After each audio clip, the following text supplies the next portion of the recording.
We are here in northern Vietnam, and today we are exploring this incredible product, benzoin oil. And I've learned a little bit of history about benzoin today.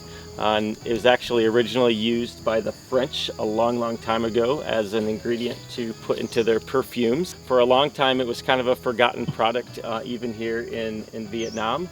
And then our partners 10 years or so ago kind of redeveloped this as a market, and this is one of the only places in the world that it grows. So can you tell me, how long have you been working with benzoin oil? Okay, so his name is Thang, and he's from Ca Sơn in Hoa Binh province. What is his role in this village? So he's the leader of this village. Okay, so about 15 years already he's been working with the benzoin trees. All of his ancestors, before this have worked with the benzoin trees. So we have seen today how you use these tools to get the benzoin oil. Can you tell us how you collect the benzoin?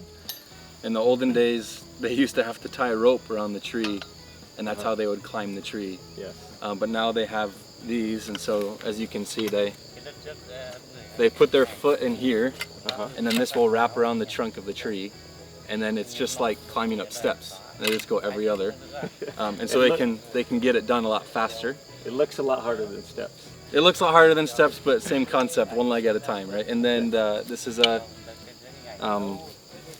knife or machete, and so they use this to tap the tree to extract the benzoin or the resin from the tree. How often do you collect, and how long does it take to harvest?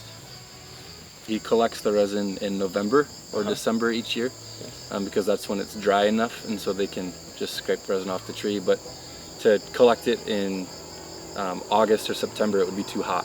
They'll climb the trees and actually tap it in May or June. The resin will then come out of the trees, and it'll be wet, and it'll actually flow down the trunk of the tree. They prefer to collect the resin than when it dries. It's easier, it's better.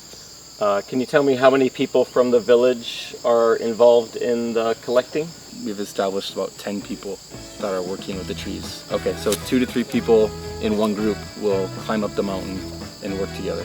How long do you have to hike up into the mountain to climb the trees? So it takes about half a day, like one morning or one whole afternoon to get to the place that they want to go, and sometimes it's even further. And then they'll actually camp for multiple days to finish collecting the resin in that area. They do bring it back down the mountain, and they try to make it into like a powder. Can you tell me about how the benzoin helps provide economically for the community? So before this, they didn't have anybody to contract with or to cooperate with, but now that they have opportunity to collect and sell and collect and buy, gives them more opportunity. Yeah, so when they were collecting it before they could sell it, what were they using it for in this area? Prior to selling this to the company, they didn't even know that it was a resource that they could have access to. Okay. Yeah, very good. I'm super excited to go climb some trees with this soon. They tell me though that I'm too big, so I have to wait till nobody's watching till I. Thank you again for letting us come and see the amazing work that you do. It'll be much better for you to come back in May or June, and it'll be nicer to work together at that time. Perfect.